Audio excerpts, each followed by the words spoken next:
Assalamualaikum warahmatullahi wabarakatuh. Saya Dinda Ferdwi Utomo, NIM 137. Saya ingin menjelaskan sedikit dan memberikan contoh mengenai teori utama Piaget. Yang pertama adalah inteligensi. Bagian integral dari setiap organisme, karena semua organisme yang hidup selalu mencari kondisi yang kondusif untuk keberlangsungan hidup mereka. Contohnya seperti seorang anak dilahirkan dengan sedikit refleks terorganisasi seperti menyedot, menggapai, atau memegang. Yang kedua adalah skema. Skema adalah potensi umum untuk melakukan satu kelompok perilaku dan isi mendeskripsikan kondisi-kondisi yang berlaku selama terjadi manifestasi potensi umum. Contohnya seperti skema memegang adalah kemampuan untuk memegang sesuatu atau dianggap sebagai struktur kognitif yang membuat semua tindakan memegang bisa dimungkinkan. Yang ketiga adalah asimilasi. Asimilasi adalah jenis pencocokan atau penyesuaian antara struktur kognitif seseorang dengan lingkungan fisik. Contohnya, jika skema menghisap, menatap, menggapai, dan memegang sudah tersedia bagi si anak, maka segala sesuatu yang dialami anak akan diasimilasikan ke skema itu. Yang keempat ada akomodasi. Proses memodifikasi struktur kognitif. Jadi kita merespon dunia berdasarkan pengalaman kita sebelumnya atau yang disebut dengan asimilasi. Tapi setiap pengalaman memuat aspek yang berbeda. Aspek unik dari pengalaman ini menyebabkan perubahan dalam struktur kognitif.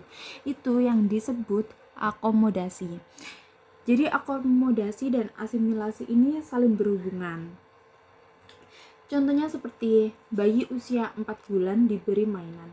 Dia sebelumnya tidak pernah bermain dengan mainan itu. Bayi itu berusaha memegang mainan agar berhasil.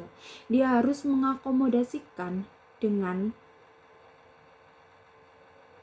berbagai cara. Misalnya, pertama dia menentukan lokasinya, kemudian dia harus menyangkaunya, menyesuaikan gerakan tangannya. Saat memegang mainan itu dia harus mengukur jari-jarinya. Saat mengangkat dia harus mengatur ototnya berdasarkan berat mainan. Ya, selanjutnya ada ekuilibrasi atau equilibration. Biasa kita sebut keseimbangan. Adalah tendensi bawaan untuk mengorganisasikan pengalaman agar dapat beradaptasi dengan maksimal. Contohnya seperti akomodasi menyebabkan perubahan struktur mental. Sehingga jika aspek lingkungan yang sebelumnya unik kemudian dijumpai lagi, aspek itu tidak akan menimbulkan ketidakseimbangan. Jadi saat kita melakukan asimilasi dan itu disertai dengan akomodasi, itu nanti akan membuat ketidakseimbangan. Karena itu, agar tidak terjadi ketidakseimbangan, kita membutuhkan ekuilibrasi atau keseimbangan.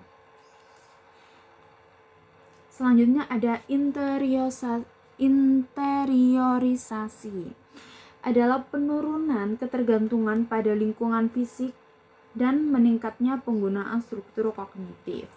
Contohnya seperti seorang secara mental dapat menjumlahkan 3 dan 5 dan mendapat 8. Kemudian secara mental mengurangi 3 dan 9 dan mendapat 5. Itu tadi mengenai teori Piaget.